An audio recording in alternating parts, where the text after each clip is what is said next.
Hello everyone, this is H the Husky here. I'm going to be casting the second game of 1 versus 1, of course, between Socke spawning over here in the top center side and as the red Protoss, and down in the bottom center as the blue Terran is going to be Liquid Jinro, also known as just Jinro.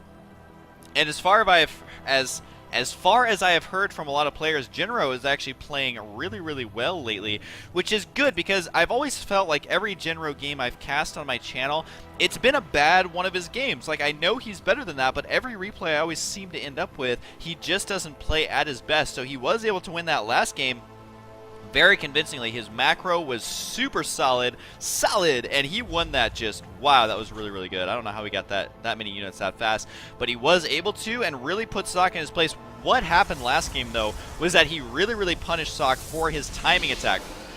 Socke moved out at a kind of an awkward time. It was a little bit later than I think he should have moved out, although, I mean, when you're in the game, you don't always know the exact best time to attack because every game is different. However, in Socke's, basically what happened there was he moved out at a really bad time. He let those Vikings get out. He did not punish his opponent for delaying those Vikings, and then that just allowed the macro to kick in like crazy. He was able to prevent 2 drops from doing any significant amount of damage, but it just was not enough. As Terran players, there are some Terran players who are just so good at that multitasking drops that you get 4 Marauders in a base, they're killing pylons everywhere, and it's very difficult to defend. So anyways, good play by the Terran player there.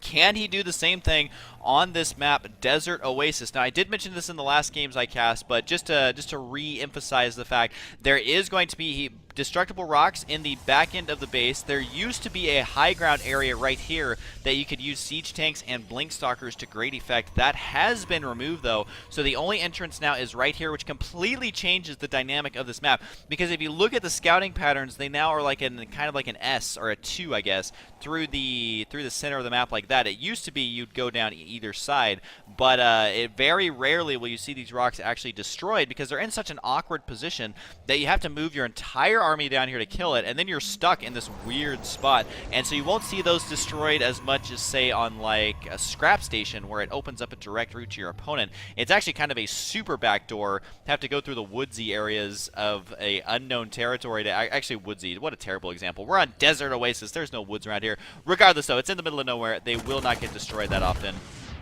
Unlike that probe, however, who got completely creamed right there. And so I'm really curious to see how Socke is going to play this out. On this map, I have seen motherships. We saw a nuke rush against the little one. There is just crazy build orders you can go on this map. Like this build order right here that this Terran player is going. 1 Rax into an expansion, not even building the expansion inside the main base. Because that is just how this map is. The rush distance is so ridiculously far, he knows that there's nothing to be afraid of. Even if he ran this Stalker out, the very first Stalker, which is the fastest unit for the Protoss on the ground, he would not even get here before this command center finished. So that is just showing you the crazy rush distance here. This SCV gotta try and get away. I think he'll get taken out, though, as he does have 5 HP, and there he goes. So both players losing their 2 scouting workers. That is pretty standard, of course. But I think that Socke should really expand here because, I mean, at this point he doesn't know exactly what his opponent is going, but I don't even know if he'll be able to scout this because, again, it's going to be so easy for Terran to defend on this map now because instead of putting units here and right here and just all over the place, all he has to do, put a siege tank or 2 right here. Even Marines and Marauders right on this ledge can cover this entire thing. And so very difficult for Protoss to break that in the early game, and Jinro has done his homework. He knows that, which is why he is going this what I would consider a very strong build. Now, it does look like Socke is actually going to be getting a Stargate here, a very interesting choice, and he is going to be getting out that Phoenix. Now, again, the flight distance between these 2 bases, probably one of the shortest, aside from like if you spawn next to each other on Metalopolis or something, but a very short distance for a 2-player map. He can use that to scout around and see exactly what's going on. A fairly strong choice, though, I would say, on this map, because there is no way he's going to break this anytime soon. So he is going to have to scout. So he would either have to get out a... Oh, he's getting another Void Ray. Oh, does the scan spot the Stargate? That is very crucial if it does. It does spot the Stargate. This is kind of a slight mistake, I would say, from Socke, not hiding his Stargate down a little bit. And so really, Jinro is going to know exactly what to expect here. He saw what was warping in through that Stargate, and it does look how much scouting this guy actually get in. Not very much, actually. He hasn't even flown through the main base yet. So he is going to be scouting through here. Don't lose it! Get out of there! Oh, Phoenix, you are making me nervous, boy, as he has such little HP there, and he didn't micro that as effectively as possible. So he does have 2 Phoenix now.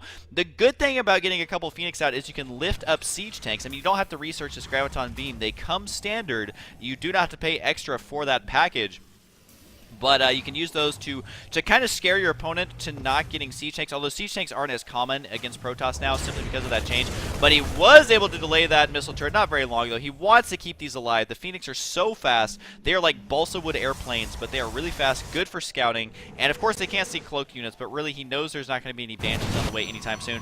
And careful, losing one Phoenix there, almost losing the second one there. Missile turrets are so effective in StarCraft 2 at killing those lighter units in the air. So he was able to kill one of the Phoenix, and I don't think that Socke is going to continue producing mass Phoenix. I think he saw the amount of Marines that there were and realized Phoenix, not a good choice against mass Marine because the Marines will kill them very, very quickly. So he is going to be switching to more gateway units, actually working on, I would assume, Zealot Lakes. Yes, he is right now, which I don't know if it'll be done by the time